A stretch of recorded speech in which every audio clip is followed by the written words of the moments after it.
taking the extreme step of ending their life. On this topic, many questions were asked. One of them is, many of my close friends are suicidal. What could I do to help them considering that? Is it your friendship which is doing this? No.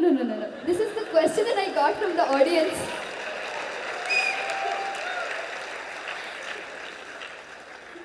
This is one of the questions. I thought you were quite a friend. Okay. That person want to know that how can that person help her friends help her friends to get rid of this thought, and they don't want to do yoga. That's a rider, huh? So, let's answer from this end. First of all, what is yoga? Well, right now unfortunately even in this country where it all began, people's idea of yoga is actually a rebound from the American coast. They think yoga means twisting yourself into various postures, impossible postures, that you should look like a leftover noodle.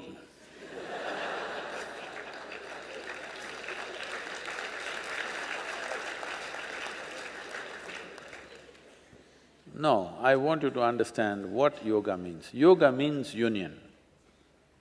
Union means, see right now you're here, even you are breathing? Your friend also breathing? You think so? Okay. Of course, you're eating food, drinking water. There are many other levels of transactions, but at least these very physical things, you understand, without this transaction, you cannot exist, isn't it so? Hello? So in a way, what this is telling you is, you're just a small creature, just a small pop-up. You have pop-ups on your phone screen which pop up and pop out. On this planet, you're just a pop-up and you will pop out. Yes. So, you think you're an individual existence by yourself. No. If you lose connection with the atmosphere around you, you will die, isn't it? If you don't eat or drink, you will die. Not just that, every cell, every subatomic particle in this body is in transaction. If the transaction doesn't happen, you can't exist for a moment. But psychologically, you get yourself into such a cocoon that you think you are an individual existence all by yourself. Yoga means you consciously obliterate the boundaries of your individuality. Because if you do not consciously obliterate the boundaries of your individuality, then unknowingly your life is you versus the universe. It's a very… You must listen to me on this one, you can take my advice on this.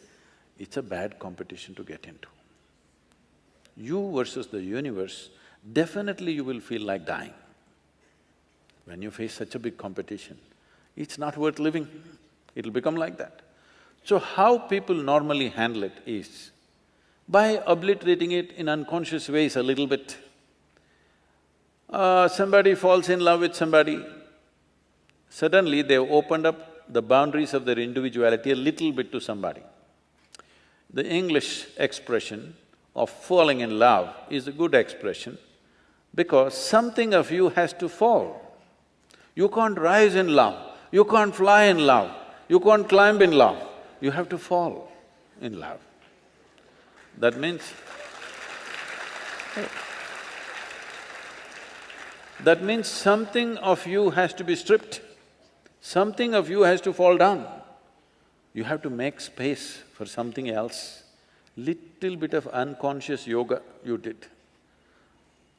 Does he still don't want to do yoga? So this longing to break the boundaries, if it finds very physical, basic expression, we call this sexuality. If it finds emotional expression, we call this a love affair. If it finds a mental expression, it gets labeled as ambition, conquest or simply shopping. If it finds a conscious expression, we call it yoga. In your life, what do you think? Whatever you do in your life, is it better to do consciously or unconsciously? What do you think? Consciously. So if you do a conscious obliteration of your boundaries, you understand you are unnecessarily building a psychological structure where you're feeling trapped. If you consciously obliterate this is called yoga. If you obliterate it physically, it's called sex. If you obliterate it emotionally, it's called love. If you try to obliterate it mentally, it's called achievement, conquest, ambition, fulfillment, victory, these kind of things. But all those things, how long do they last? Momentarily, because it's unconscious. If you consciously obliterate the boundaries of your individuality, you can sit here like the universe, with the same stability. Now, where do you want to die and go? Because anything that you did not make, you have no right to destroy, isn't it? Did you make this life? Hello? Did you make this life? Are you capable? No. Then how come? Your only problem is your mental structure has become a mess. You can easily unmess it. They must do yoga. Hope they got the point.